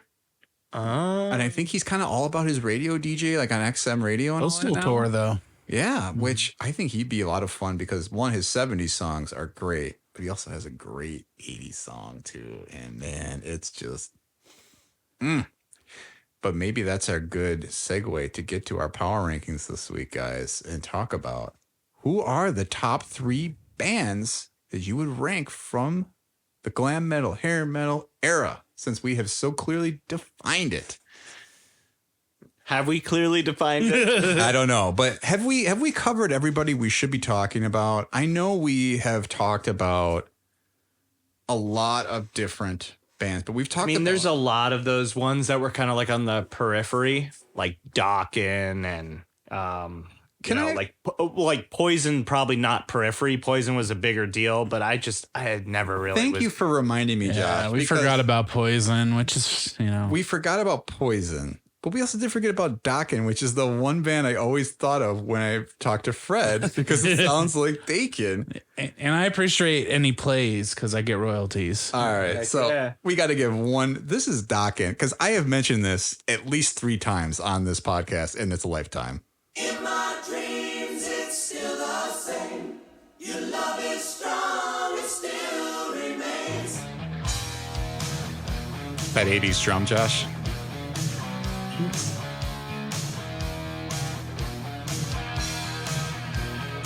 Less pronounced 80s drum, but it's still there.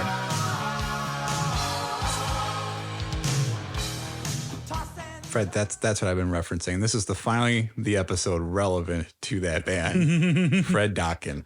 Yep, I feel we'll get in there if we do like a Nightmare on Elm Street. We'll get more Doc and Talk. We did do a Dawkins song. You're right, but we completed the circle. Those are like their two biggest ones. That and Dream Warriors. Dream right? Warriors, hell yeah. That was a great There's song. also like Warrant.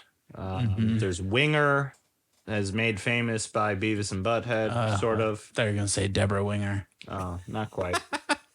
I mean, just because the one guy on Beavis and Butthead wore the shirt that said Winger, it's the only reason I know that band exists. Otherwise, I'd be like, oh, it's that one song I heard on the radio when I was 4. Tom's laughing now. It was a good bit. But we did, yeah. Poison is not one of my favorites, but I will say when we talked about ballads, I did think of them because they've got another acoustic over like the 80s hair metal electric with every rose has its thorn. I'll keep singing while he's laughing now. Every night has his stone. Okay, I'm back. What is Deborah Winger known for? Is it Dharma and Greg? Oh, maybe. God, that just caught me off guard. So, I mean, there's a bunch though that are in this Right, periphery. terms of endearment and officer. We've also got King Cobra, who did the theme song to the legendary B movie version of Top Gun, Iron Eagle. Oh, okay. Never Say Die, Iron Eagle by King Cobra, along with another like hit one that they had called Hunger. There's a band that I had literally never heard of, and I had never heard this song, but as we were formulating the playlist, it kept coming up, and I listened to it. I was like, this thing slaps. This song is like fire. And it's by a band called Hurricane, and the song is called I'm On To You. Don't know the song like lyrically or anything, but like it slaps. It grooves. So if you want to play a deep cut sample, Hurricane, I'm On To You. I thought hurricane season was over. It's actually just about to begin. I learned this. It starts June 1st.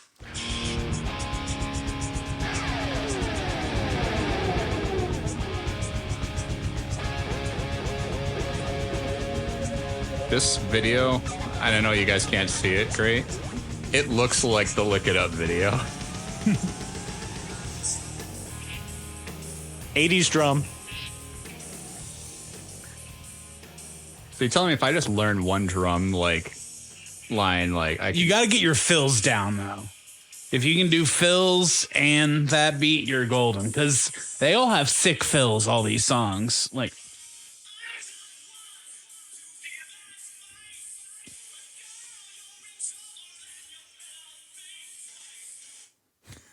okay. That song slaps, baby. it is. This song did in fact slap. The lyrics were juvenile. They were. As all hair metal lyrics are. Okay, so Hanoi Rocks is another band that was a deep cut that I feel like a lot of people have started talking about recently because James Gunn has like, ever since Peacemaker came out, he's like, this is one of the greatest hair metal bands ever. And amazing we haven't talked about Peacemaker as kind of like revitalizing the genre. We didn't even like talk about like Home Sweet Home and like how John Cena's playing that on the piano in there. Like he fucking loves hair metal. But it's not necessarily even all of the songs. They did a lot of deep cuts, which was cool. But they've also got new hair metal bands, right? And I know one that you put out there, Fred, is the theme song to Peacemaker by Wigwam. A song everyone was all about and probably completely forgot by now, right? Probably, yeah. Let's refresh. Play the a little memories. bit. Do you really wanna taste it? Ooh, that's hair metal. Hell yeah. Do you want to taste it? I mean, the lyrics, juvenile and sexual. Like, this is strip club lap dance music. For sure.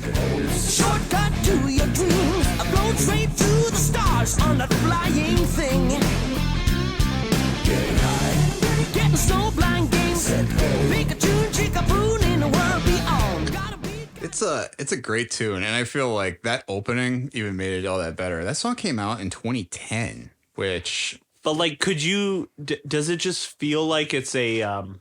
like, almost like a copy of, like, a Motley Crue song? Yeah. Like, it's just like, let's make a Motley Crue song in 2010. Kind of like when The Darkness came out. Yeah, they were very much a tribute to hair metal. I feel like that was the evolution, and maybe this is sort of the capper on the Show Me the Franchise segment, is the legacy of hair metal, is that some people have tried to bring it back in time. And yeah, I think Peacemaker was the latest effort of like, here's somebody who clearly listens to a lot of like late era, like bands influenced by the 80s hair metal era that are still trying to carry on that legacy. I know you hear a little bit of that, like that band that's in Alan Wake as well, like the Old Gods of Asgard. You think about that, man. Well, I don't want to spoil anything for the second game. There's a fantastic song in that, but it's just fun to see like the new era bring it back. Yeah. I think that there's a lot of things that hair metal kind of has in its legacy. The style, the tone, the attitude, also the theatrics, the imagery and the showmanship. And some of that carried on, like even after the 80s, like the theatrics, when you look at the music videos and the costumes and like the stylization, it was like a whole show. Starting, if you go all the way back to Kiss, right, with the masks and the makeup, and then transitioning throughout the 80s. And then when we, covered nu metal, one of the big things we were talking about was how much the entertainment and the costumes and the imagery and like the showmanship was a big part of the nu metal era. Right. And it was like an evolution of what hair metal was kind of doing, I think, in a certain way, as we kind of reflect on it. I mean, yeah, maybe we'll end up seeing it come back in a new form because nu metal will give birth to. Well, nu metal already did give birth to what was all metalcore and post-hardcore and all these other genres, but you are seeing it now. There's a really popular band that's trending now, not to get too deep into the rabbit hole, called Sleep Token, and Sleep Token is like trending over the last 2 or 3 years, and it's dark metal, but also the vocals are very like hauntingly melodic. And the Sleep Token's whole imagery is they all wear costumes and masks, so their identities are concealed. And they like have this presentation, this style that they're like a religious cult kind of thing. So all the fans worship the same like goddess that they do. And like, it's this weird kind of approach, and like they're trending all over social media, and they're very popular. They're becoming very popular very fast. It's kind of cool to see this full evolution, and also see this podcast come full circle talking about metalcore again, and the evolutions that metal keeps going through, and like, what will it give? When will be metal's next day in the sun? Or is it ever going to happen again with just how weird music kind of like comes out now? I don't know. But maybe that's where we can look back and finally give tribute to what are our top 3 bands of the hair metal era. Josh, as our fine guest, would you like to kick us off?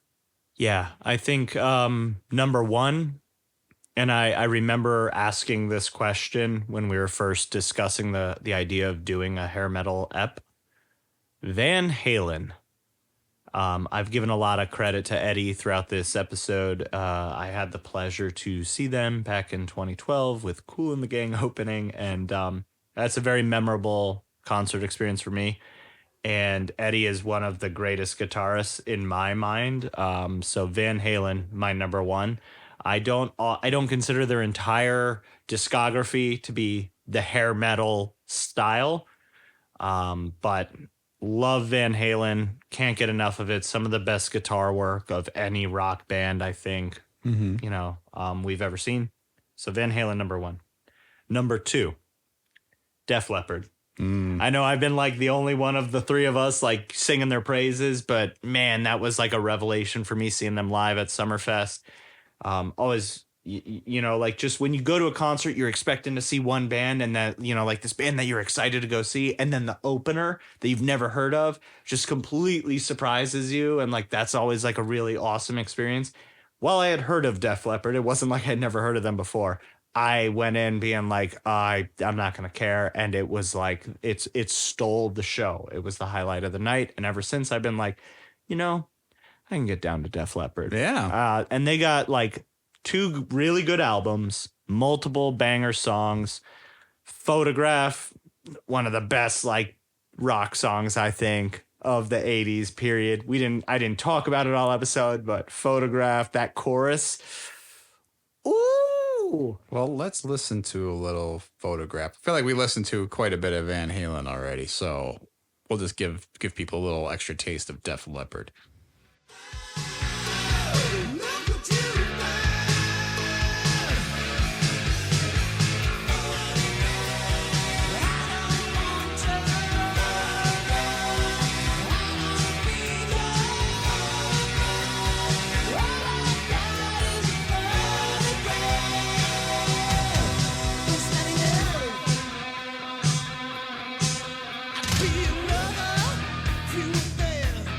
'80s drum, baby.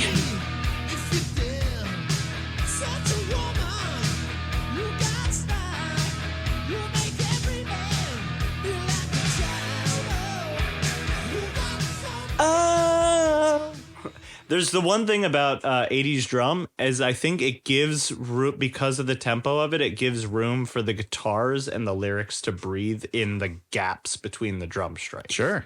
I think that's part of the magic. Third, this is tough because, again, like I said at the beginning, I don't love the genre. I got to pay a lot of respects and tribute to Guns N' Roses and Motley Crue for, doing what they do.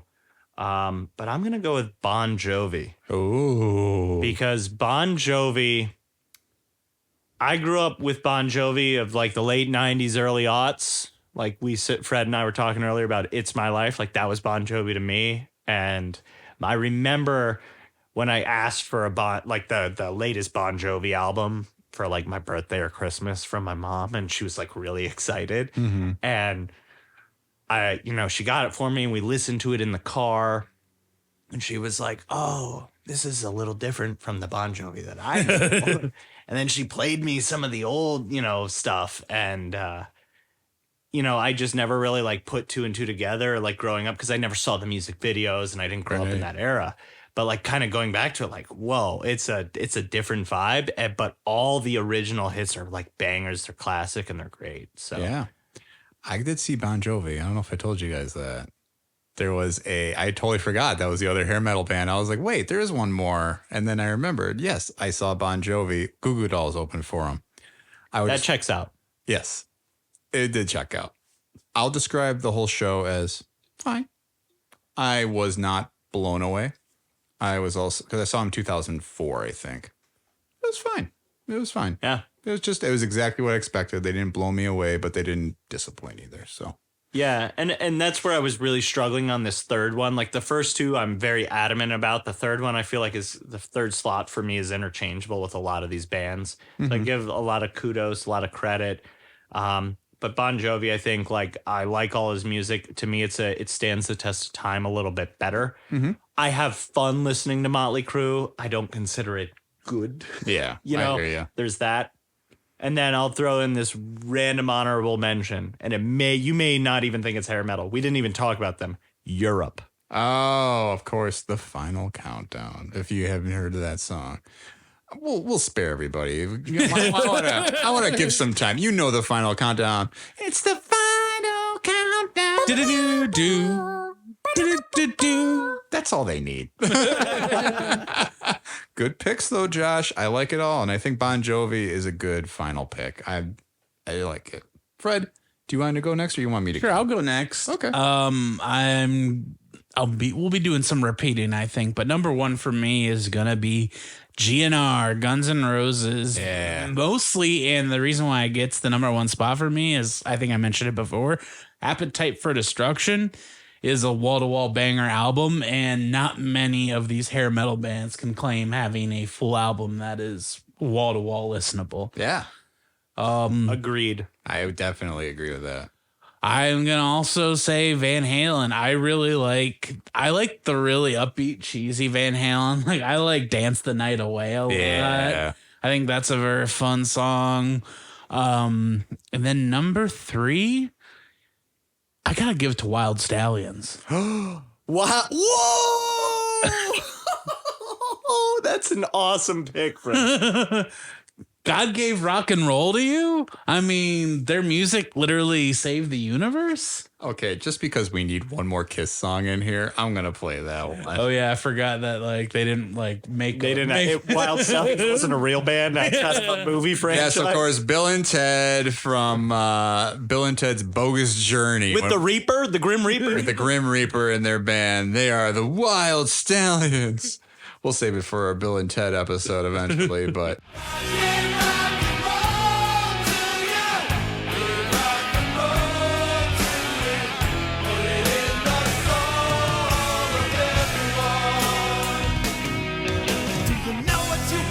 Great tune. Google just told me that song is by Kiss, not by Wild Stuff. Hey, what, you're gonna listen to Google? Hey. I'm not gonna do an honorable mentions band, but I will name check a Guns N' Roses song that's not on Appetite for Destruction. You Could Be Mine. Ooh. That people might know from Terminator 2. Oh. Judgment Day Is a bop of a song. I don't even know if I'm familiar with that, but I'm going to check that one out afterward to save us some. Have y'all done a podcast episode on the Terminator franchise? We have not. Oh. Coming soon, BBs. Man, you can't have a save on everything. Spread the love. I didn't claim dibs. I just said coming soon. Like I'm trying to promote in a future episode that you're going to do, right? I get you. You know what, though, Fred? What was that Guns N' Roses song called? I've got it right here. You Could Be Mine. Because my number one band, I'm going to start with my number one, is Guns N' Roses. Oh, yeah. Hey-o.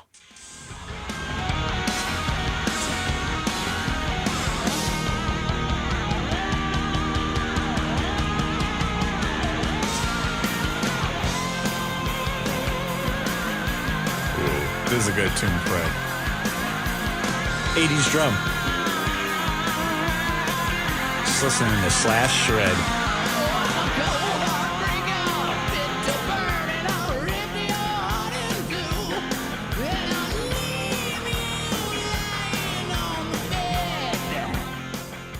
I love it. That slaps. Hell yeah. It's a great song. And I think I love that Guns N' Roses is a band that I can still find music even now. And I'm like, oh, that's a tune that's going to go in the mix. Because like my personal favorite is Mr. Brownstone, because they used to just get a ton of radio play up here. And I won't play the song, but it's just like, we've been dancing with Mr. Brownstone. He's been knocking. He won't leave me alone. That's my best accent impression. No, That's awesome. That's actually pretty good, man. Yeah, I was here for it. Like I said, I'd have to go falsetto, and you don't want to hear that. outside of the Red Maple karaoke bar. I'll lay some down next karaoke night. I'll lay down some GNR for us. I did Knocking on Heaven Door once, and that took a long ass time. So that won't be getting repeated. Number two, Van Halen. We've played them a couple times. I can't get over. I talked about it. I love both eras. I used to be very much it's David Lee Roth. I think I was kind of pilled by my dad because he's more the older rock kind of guy and he likes the older sound versus the Hagar. But I was like, actually, Sammy's got some stuff. You know, he's got a little sauce. I played some Sammy already. Number three, though, and this was tough. I think we've kind of demonstrated this so far. It's a pretty clear top two, I think, in terms of talent, resonance, all that. I mean, Bon Jovi, obviously huge. Motley Crue, obviously huge. We've talked about them a couple times, but man, I convinced myself. I made a last minute change. I was originally going to say somebody else, but I'm going to go Kiss, y'all. So technically we have the same top three. Technically, because it was just listening to God Gave Rock and Roll, and man, I think I've become a bigger Kiss fan over the years than I give myself credit for. The band I was originally going to pick was, in fact, I was going to go with the deeper cut of Poison and be like, I think they kind of define the era because that's my honorable mention. I think they're kind of a silent assassin. And I remember my parents had an 8-track that had a Poison cover on it. It was like somewhat like a girl with a long tongue. She was like a tiger. But there's one specific Poison song that my fiance will attest I sing all the fucking time. And I have to play this one since we've already heard enough Kiss, Van Halen, and GNR. I almost picked White Snake. I almost picked White Snake is an honorable mention for and sure. the Scorpions is someone we didn't talk about too, and I really like them a lot. But the more I think about it, and the more I'm like trying to be honest with myself, I was like, actually, Bret Michaels kind of was popular for a reason. But one of the songs I really like is called "Talk Dirty to Me," and I'll play you guys just one little Talk last dirty sample. to me, sex metal. Do you guys know this song? Oh yeah, from Guitar Hero. Yeah, exactly.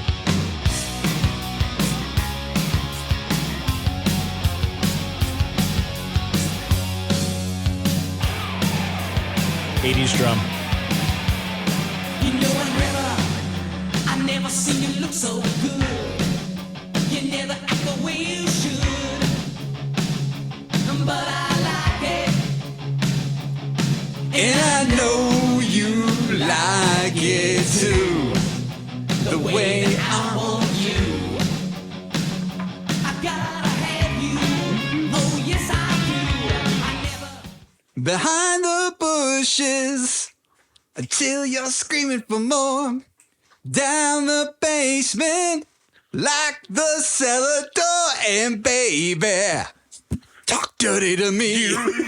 Tom just did the head turn from the microphone, and I do that when I drive. Like, I don't know. I do like the head away. I think he might actually say I'm screaming for more, which Whatever. is kind of more awesome in a way. Like, but it's really interesting. We didn't talk enough about Poison throughout the episode here. because I think they get a rap of being a lot like Rat or like another band that like, oh, they're one hit wonder, but no, it's like they got that song. They've got Every Rose Has Its Thorn. You have Looking for Nothing But a Good Time, and a lot of the songs kind of sound the same vibe. But Every Rose Has Its Thorn is like one of the biggest ballads of that era too, and that's also a bogus journey. I feel like that's one of those songs that people often think it's a different band. Yes, I don't know, but I would think that Every Rose Has Its Thorn probably gets mistaken for a Guns N' Roses song. I could see More that. than, The like, guitar sounds very Slash. Anything else, you know? well, it has Rose in the name too, right? Probably that might have something to do with it, yeah.